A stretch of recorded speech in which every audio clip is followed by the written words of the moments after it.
until I'm you know, my brain says stop. Don't watch. You're there. Don't let your eyes do the driving. Let your brain do some of the driving. I think that section you could be overthinking it a little bit. I believe you get back at the one you were having trouble in the NSX. I think if you get back in the NSX, do it again.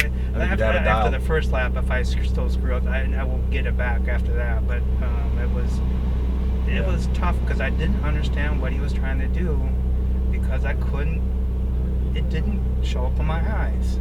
Yeah. None of the image of that turn showed up until it was too late. Right. And it was already way over there, and I'm over here, and there was nothing to do other than he was just he just telling me get over there, and I can't. Yeah. You know, and that was. One thing about it for a lot of people is actually feeling it in the car. He was frustrated. He was frustrated. I never get frustrated unless the guy's trying to be an asshole in the car. And then even then, I'm not going to get frustrated. What I'm going to do, same thing my wife does to me when she gets frustrated with me, starts poking fun at my ego. And that dials me back right away. Just like any guy. I mean, the only time we ever get guys out here trying to be an asshole is because they think they're coming into this with an ego and that's going to help them. It's not going to help. It's not going to do anything for you. It's going to mess you up and it's going to make you worse before you even know what you're doing. So when we go out there, and I mean, basically with those guys there, I say, look, man, you could have been so much faster in that turn there if you would have just done it this way. But no, keep doing it your way. That's okay. That's cool. After you hear that a couple turns, they're not doing it anymore. This was the first time in this car that I was going back to the right when I was going through this area. I've never done that very well before. And that's where they've been frustrated or whatever. Oh, you're talking coming out of turn 4. Yeah, not over the crest? Right here. In between 4 and 5 right here. Yeah. That's a tough one for people. Yeah, that's a hard one for me to come back to the right. And this is the first one I've ever done that I think successfully. You unwind out to the right a little bit as much as you need, no more, and then bring it back to the left to set up for turn 5.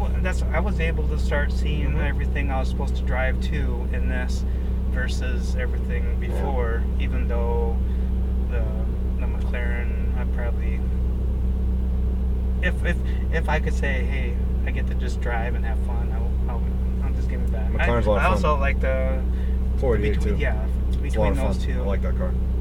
I like that car. I'd love to be.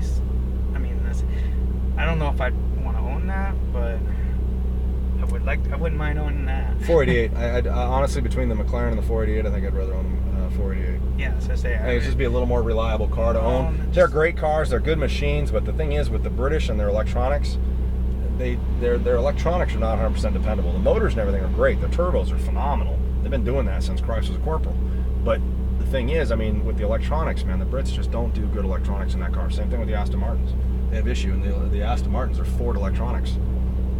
But the Brits still dabble in a little bit of it, and it's just, I don't know. The British cars, electronics have issues. Jags have issues. I'm Porsche, so... I love Porsches. Yeah, as I say. Hands down, man, Germans cannot screw up if they tried. Yeah, as I've learned that if I ever go back to a coupe, it will be a 911, because having a rear engine... What do you have now? The Cayenne GTS. Oh, yeah. Oh, it's a fun car. Yeah, it's a good rig. 8-speed. Yep. We had them here. Turbo. We had them. We had the big V8s, the naturally aspirated ones. We had, I had 2012s. I had a Cayman, first gen Cayman, and yeah, I would oversteer on that. And when I did the other place, and I did the Cayman, I did the same thing. But then when I got in the GT3, none of that ever happened. And I know that's... Four-wheel steering, car handles entirely different. No, it was a lot to do with that rear engine sitting on those rear wheels. There's things you can exploit out of a 911 that you can't do in any other car. Yeah, because of that rear engine. No, they're great cars. Drove real nice and that. Yeah, they're great cars. Do you have another car to do here today? I gotta go and see. Thinking about it? Yeah. Ride car you've probably already done? Yeah. Yeah? All right, man. Did good, brother. Thank you. How'd I do, man? Good? Yes. Outstanding.